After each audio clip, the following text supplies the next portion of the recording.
Hello everyone and fellow Toastmaster. So today my topic is artificial intelligence, AI. So artificial intelligence means make computer behave like a human mind.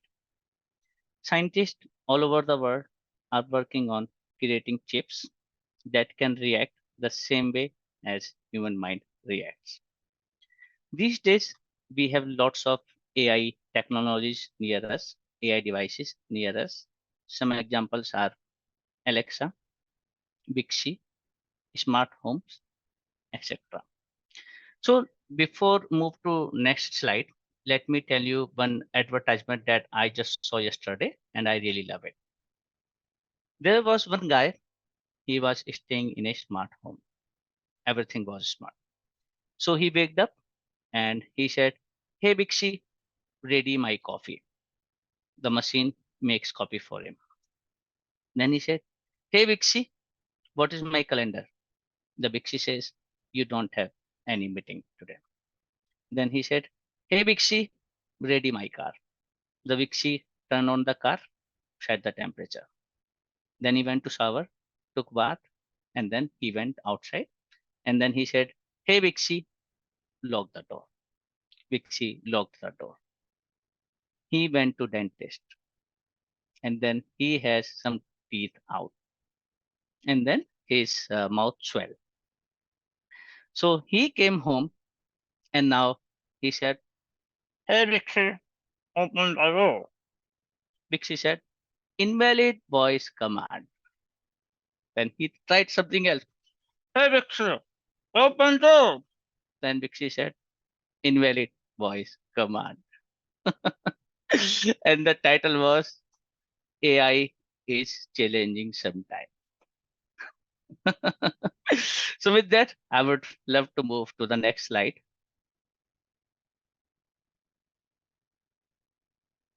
AI advantages.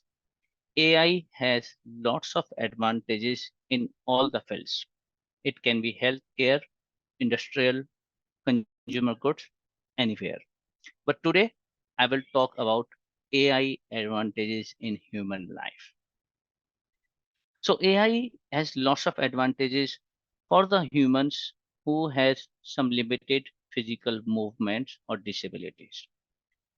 A good use case is a person who cannot, let's say he cannot talk. So we have AI chips that insert in brain, and then those chips capture the signals when that human thinks and then converts those signals to audio stream and send those stream to the speaker. The another good use case is if a person has limited movement with hand, we have robotic arms which can do the same job. Except human life, we have some good AI tools that which are very popular these days. Some good examples are Chat GPT or Google Bard. I recently used Chat GPT when I was looking for a cover letter for my resume. I tried to write something and then I thought, let's try AI. I went to ChatGPT. I said, cover letter for senior software engineer. And boom, it gave me a perfect professional cover letter that I might not able to write in whole life. So it was really great. And then Photoshop. So Photoshop introduced one new feature where we can edit a image. And while editing the image, let's say I want to add some clouds or some mountain in that image. So I need to select that area where I want mountain. And what Photoshop will do? Photoshop will analyze the image, the color theme, objects, and then place a mountain in that way that no one can tell it's not real. If anyone look at this image, he will say it's real. You were at the mountains. You were near the mountains. And then the another popular tool is Dell E2. Dell E2 is the tool which can create AI images based on user command. Another great, again, the example is, let's say, I want to see how human will look like after 2000 years.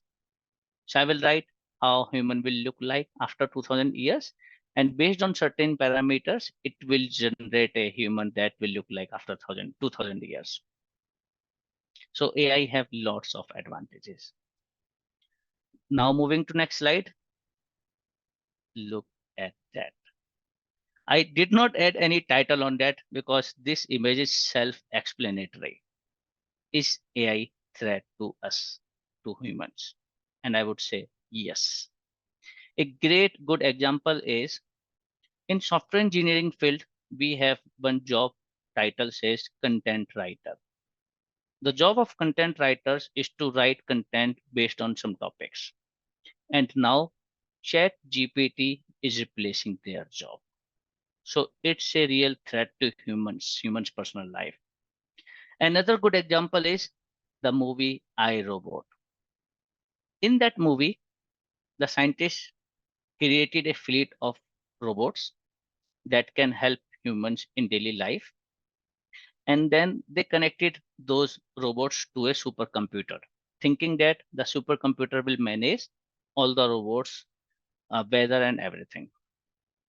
Initially, it works well, but later, the supercomputer itself thinking that the humans are using too much natural resources and they are threat to Earth.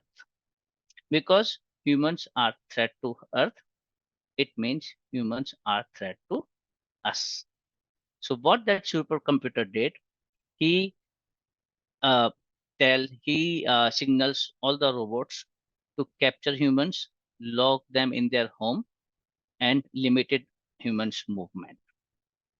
So yes, that is not real. It will not real in 10 years, but we really don't know. Someday it might be a bad real truth. So with that, I would like to end my presentation. I would just say AI is good, but with limited use. Thank you very much. Back to you, Madam Toastmaster.